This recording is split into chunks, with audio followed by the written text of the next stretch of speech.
दृष्टि में उनके पास जाना चाहूंगा। जो खास करके मछुआरा समाज की जो राजनीतिक पार्टियां हैं, जैसे आपकी पार्टी हो गई जय हिंद समाज पार्टी, या वीआईपी का जो प्रतीक हो गया, वो कहीं ना कहीं कहते हैं कि वो फूलन देवी को अपना आइडियोलॉजी या उनके आधार पर वो राजनीति में आके वो लोगों को एक पोलराइजेशन का कर रहे हैं। और डॉक्टर संजय निषाद साहब हैं जो निषाद पार्टी के राष्ट्रीय अध्यक्ष हैं, वो जय निषाद राज बोल के लोगों को संगठित करने का कार्य किए हैं और कर भी रहे हैं। लेकिन अभी देखने में आया है कि जय निषाद जगह पर अमित शाह और मोदी जी ले लिए, कह रही अलग बात है। तो आप किस एंगल से, आपका क्या देखना है, जो राजनीति का जो प्रतीक है, जो प्रतीकों का महत्व है, तो क्या उसका दुरुपयोग हो रहा है? और इस तरह से राजनीति करने पर लंबे समय तक राजनीति किया जा सकता है बगैर मुद्दों का? अरविंद जी।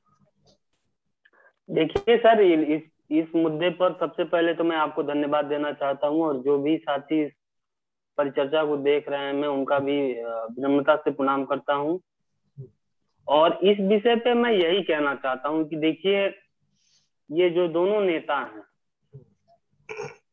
एक नेता के साथ तो हम लोग बैठे हैं, एक नेता के साथ हम लोगों को कभी अभी बैठने का मौका नहीं मिला है, क्योंकि उनकी विचारधारा स्पष्ट दिखाई देती है।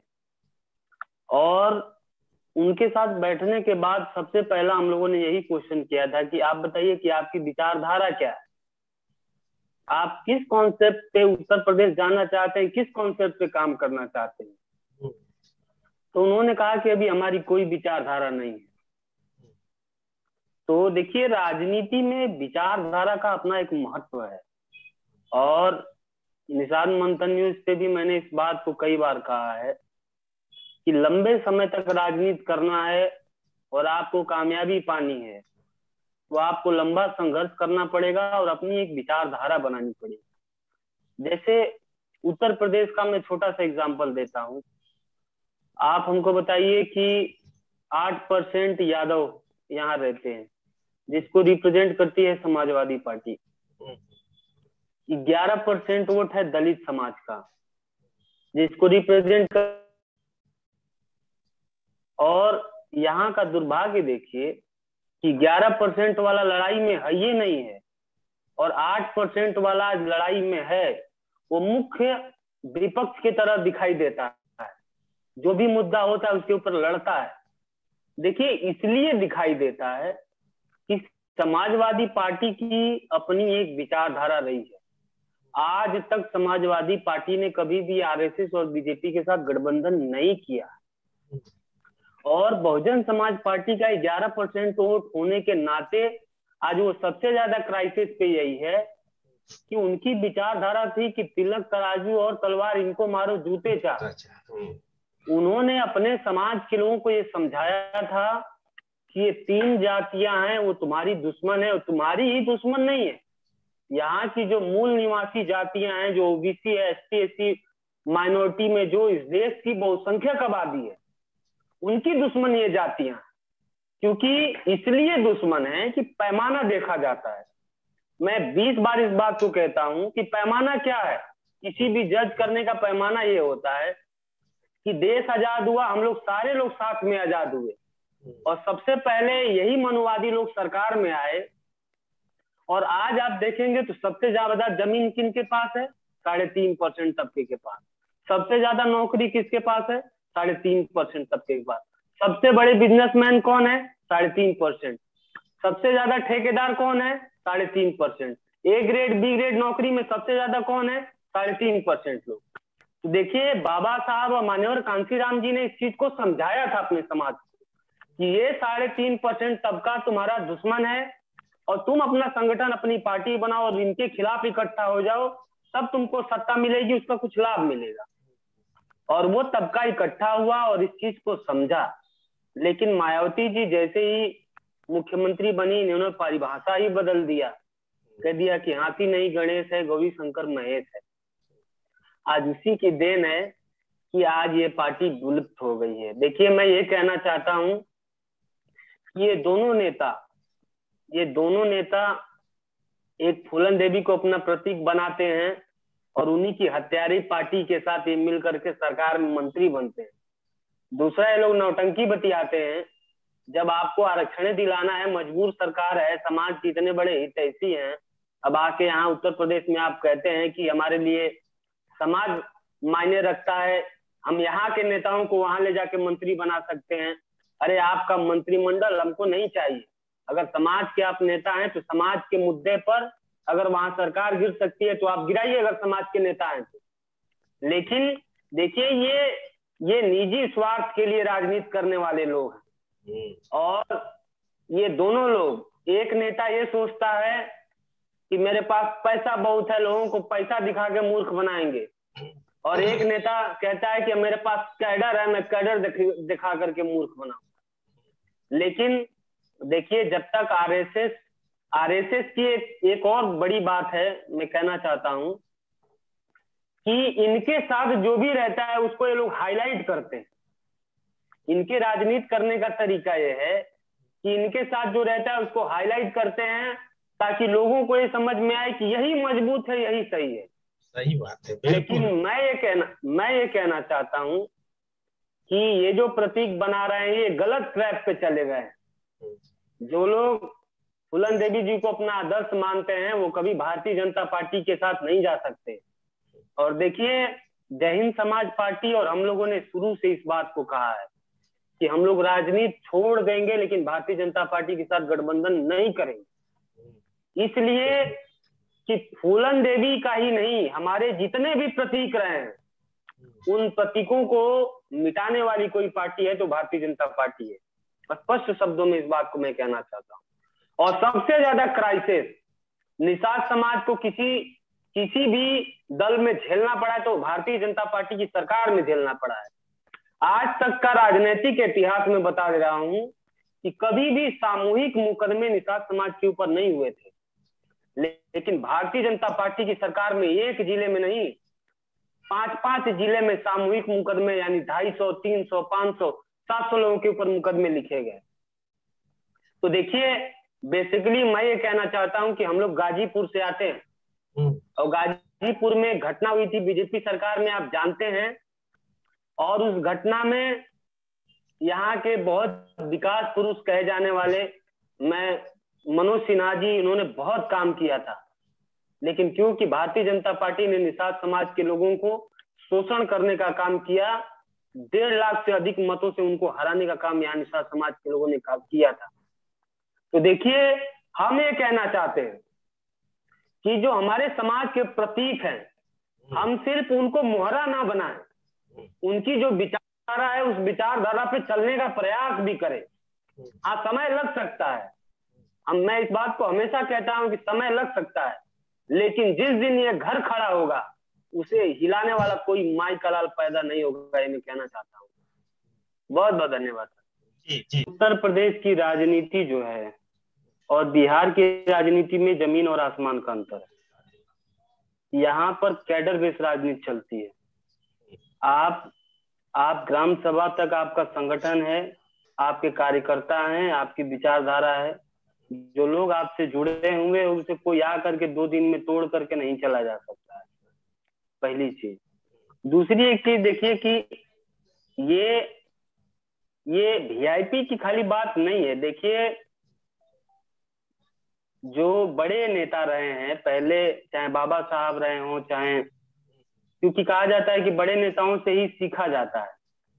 जो बड़े नेता रहे हैं उन्होंने अक्सर इस बात को कहा है कि हमारे अपने सबसे बड़े दुश्मन है। जैसे आप एक किताब पढ़ रहे हैं, चमचा युग, ये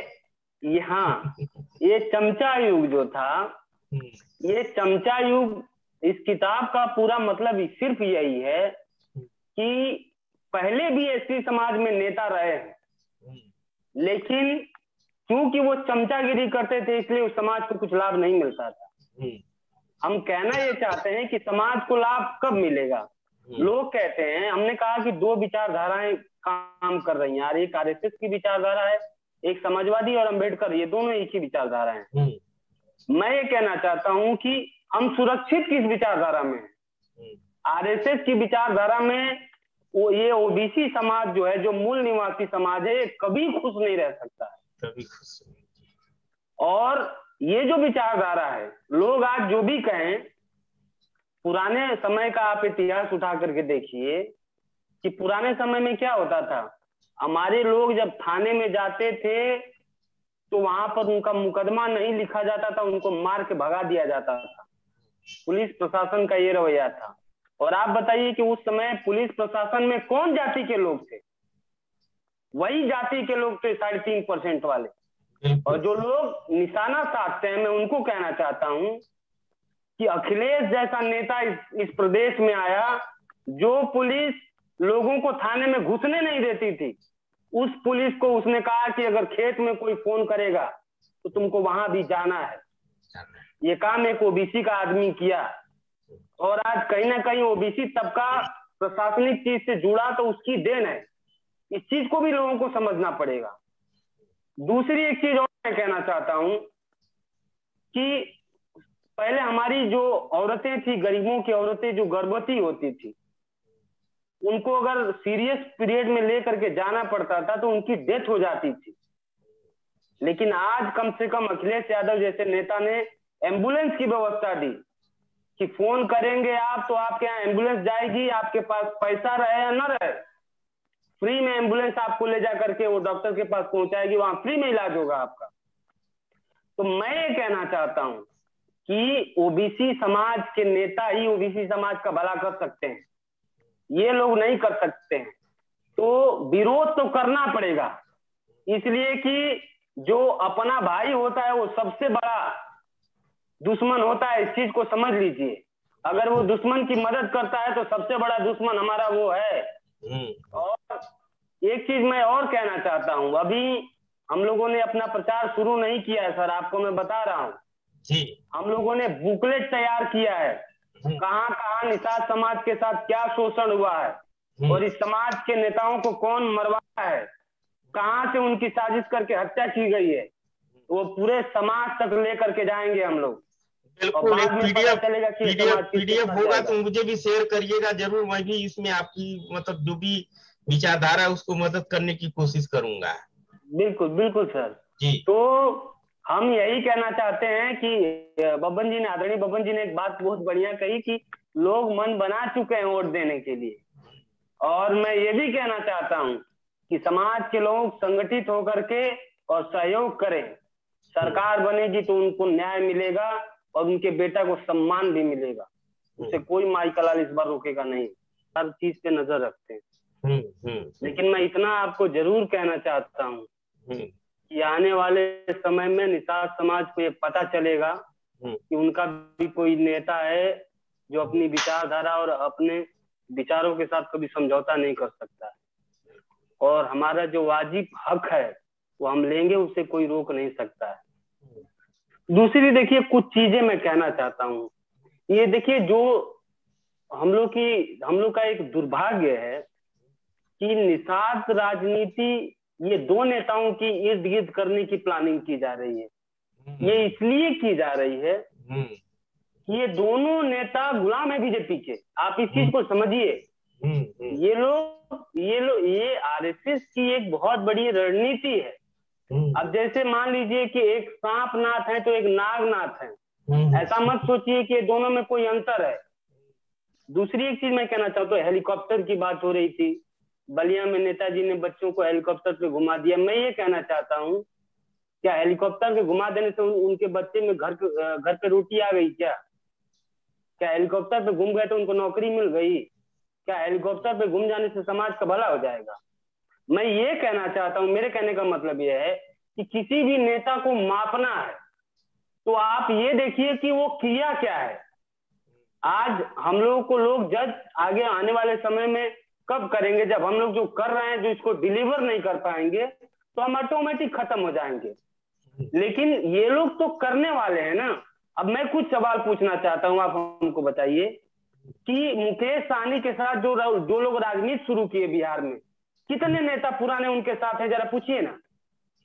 दूसरी देखिए, मैंने वहां पे एक डॉक्टर बेद करके एक हैं, उन्होंने मेरा इंटरव्यू लिया था, मैंने दिया था। उस इंटरव्यू में उसने कहा था कि आपके समाज का दुर्भाग्य है डायरेक्टिव चैनल है, आप जानते होंगे, उसका बहुत बढ़िया व्यूअरशिप है। हाँ, वेद प्रकाश को मैं जानता हूँ। हाँ, वेद प्रकाश ने कहा था कि मुकेश सहनी मल्लाहों के नेता कहते हैं अपने आप को, लेकिन एक मल्लाह विधायक नहीं है उनकी पार्टी से। क्यों नहीं है भैया? दूसरी एक चीज, आप हक और अधिकार डिलीवर की बात कर रहे हैं, आपको 10 सीटें मिली, 6 सीट आपने फॉरवर्ड को क्यों दे दिया? आपको लड़ाना चाहिए ना। मैं यहाँ डंके की चोट पे कहता हूं, अगर मुझे 2 सीट मिलेगी, 2 सीट पे निषाद के बेटा को लड़ाऊंगा। और हम लोग की ये कतई मनसा नहीं है कि हम लोग खुदे लड़े, ये कोई जरूरी नहीं है। जो हमारा योग्य उस भाई होगा उसको लड़ा करके, हाँ, हम लोग की पहली प्राथमिकता ये जरूर है कि जिस भाई को भी लड़ाएंगे उसको जिता करके सदन में भेजेंगे। ये प्राथमिकता हम लोग जरूर रखना चाहते हैं। तो देखिए, मैं कहना चाहता हूं कि समाज को इन लोगों ने दिया क्या है। उन्हीं नेता के बारे में 17,000 तालाब हैं सर, बिहार का मैंने डाटा निकाला था, 17,000 तालाब हैं। मत्स्य पशुपालन मंत्री हैं, उनसे डाटा निकलवाइए कितने निषादों को वो दिए, सार्वजनिक करें यहाँ ला करके। कितने ठेकेदार निषादों को बनाए हैं, अपने से टेंडर दिलवाए, जरा उसको सार्वजनिक करें ना। हम ये कहना चाहते हैं कि आप अभी हो, आप सिस्टम में, आप समाज को कुछ दे सकते हो, क्या दिया है आपने वो तो बताओ। कि आकर के हेलीकॉप्टर में घुमा दोगे तो लोग वोट दे देंगे। तो हम ये कहना चाहते हैं कि ये जो नेता हैं, ये लोग का देखिए मोटा मोटी जो किताब है, ये किताब के ही मैं कहना चाहता हूं कि ये लोग चमचे हैं, आरएसएस के और बीजेपी के चमचे हैं। और इनका मकसद समाज को आगे बढ़ाना नहीं है, इनका मकसद है कैसे भारतीय जनता पार्टी जीत जाए। और मुझे पूरी विश्वास है, मुझे पूरी आशा है इस समाज के साथ कि पूरा सिस्टम हम लोग समाज के बीच में लेकर के जाएंगे और समाज इस चीज को समझेगा और सहयोग करेगा। सर, मैं बहुत ज्यादा नहीं बोलूंगा, इसके लिए बहुत बहुत धन्यवाद। बहुत बहुत धन्यवाद है। और अब इसी के साथ इस परिचर्चा को अब समाप्त भी किया जाता है। और जो आपकी आने वाली जो चुनाव है उसमें आप डट के मुकाबला करें और लोगों तक अधिक से अधिक अपने विचारधारा को फैलाएं। इसी शुभकामनाओं के साथ अब इस कार्यक्रम को हम समाप्त करते हैं। बहुत